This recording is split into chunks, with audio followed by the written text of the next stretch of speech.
ምክንያቱም ፍቅር ብቻ ነው ሀገርን የሚያድነው። ማረድ አለበት ነው ያለው። እንደ ቀልድ የማይመጣ መስሏችሁ ቁጭ ብላችሁ እየተመለከታችሁ እመኑኝ በተኛችሁበት ትታረዳላችሁ። ላይ ለእናንተኛ እናያችሁን ቀድመን እንሰዋለን። ግን የሆነ ነገር ሳንል ብንሰዋ ዝም ብለን እያየን ብናልፍ የነውባንተ እናሳምነው የሌሎቹም አባቶቻችን አጽም ይፋረደና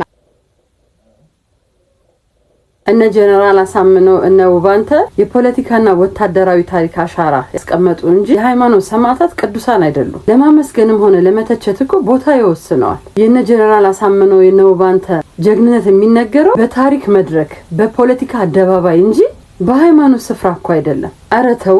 አውደ ምሕረቱ የምህረት የፍቅር የጸሎት ቦታ እንጂ የጥላቻ መዝሪያና የጦር ዕቅድ ማውጫ አይደለም። እንዴት ነው ግን ቀላል ይሆንላችሁ? ቤቱ የእግዚአብሔር ቤት፣ መድረኩ አውደ ምሕረት፣ ህዝቡ ምህረትን ፈልጎ የመጣ እንዴት ያለ ቦታው ያለ አውዱ እንዲሁም ጥቂት ወንጀለኞች አጥፊዎች እውነተኛ እስላምን ቀላቅሎ ጥላቻን መዝራት ሃይማኖት እኮ አይደለም። በማህበራዊ ሚዲያ ላይ የተሰራጨው መጥፎ ንግግርን መነሻ በማድረግ ልክ መጅልሱ እንደተናገረ አድርጎ መላውን የሙስሊም ማህበረሰብን የሚያጠለሽና ጥላቻ የሚዘራ ትምህርት ማስተማር ተገቢ አይደለም። እርሱ ይሄንን እድል አግኝተው እዛ ቦታ ላይ ሲገኙ እግዚአብሔርን ቃል ነበር ማስተማር የነበረበት። የግል ፖለቲካዎትን መርጨት አልነበረበት።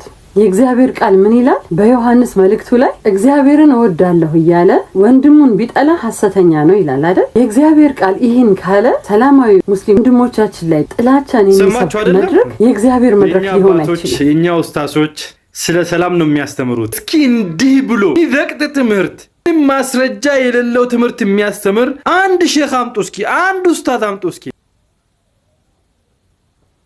ተው ወንድሜ አትሳሳት። አንድ ሙስሊም 1000 ኦርቶዶክስን ይግደል ያለው ወንበዴ ሙስሊም ማህበረሰቡን እንደማይወክል ሁሉ እኚህም ሰው የቤተክርስቲያን መምህራኖች ሊወክሉም አይችሉም አይወክሉም።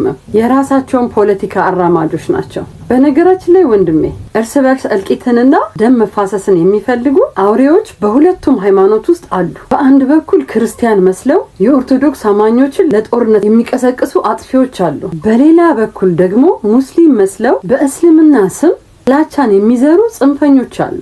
እንደነዚህ አይነት ሰዎች የሃይማኖት ተቆርቋሪ አይደሉም። የህዝብ ደም የጠማቸው ሃይማኖትን ለራሳቸው የፖለቲካ ቁማር መጫወቻ ያደረጉ ተክላዎች ናቸው እና ሁሉንም በጅምላ አትፍረድ። የሃይማኖት ተቋማት ደግሞ እባካችሁ በእንደዚህ አይነት ግለሰቦች ጭፍን አስተሳሰብ የሃይማኖት ተቋማት ሊገለጹ አይገባምና እርምጃ ቢወሰድባቸው መልካም ነው። የክርስቲያን መምህሩ መስቀሉን ጥለህ ጠመንጃ የምትመኝ የሙስሊሙም ተስቢሁን ትተህ ደም ማፍሰስን የምትመኝ ከሆነ ሃይማኖት ልብስህን አውልቅና ወደ ጦር ሜዳ ግባ። ሃይማኖትን ከሃይማኖት አታጋጩ። ሁለት እግር አለኝ ተብሎ ሁለት ዛፍ ላይ አይወጣ። ወይ ሃይማኖትን መምረጥ ካልሆነም ደግሞ የራሳችሁን ፖለቲካ ብታራምዱ ይሻላል። ቤተክርስቲያንም ሆነ መስጊድ ለዘመናት በደም በስጋ ተሳስረን በሰላም አብረን የኖርንባቸው ቅዱሳን ቦታዎች ናቸው። በየአውደ ምሕረቱ ሊሰበክ የሚገባው ደግሞ የእግዚአብሔር ቃል፣ ምስክርነት፣ ምስጋና መሆን ብቻ አለበት። የጥላቻን ስብከት በአንድነት እንቃወም። አንቀበልም እንበል። ምክንያቱም እኛ ወደ እምነት ቦታ የምንሄደው የዓለሙን ፖለቲካ ልንሰማ ሳይሆን ለነፍሳችን መዳኛ ፈልገን የአምላካችንን ምህረት ፍለጋና ቃሉን ልንሰማ በቃሉ ልንጽናና ልናመሰግነውም ነው። ስለዚህ እነሱ የጥላቻ መርዛቸው ሊረጩ ይችላሉ። እኛ ግን የመቀበል ያለ መቀበል ሙሉ መብት ስላለን በአውደ ምሕረት ላይ እንደዚህ አይነት ነገሮችን የሚናገሩትን አባቶች እንቃወማቸው።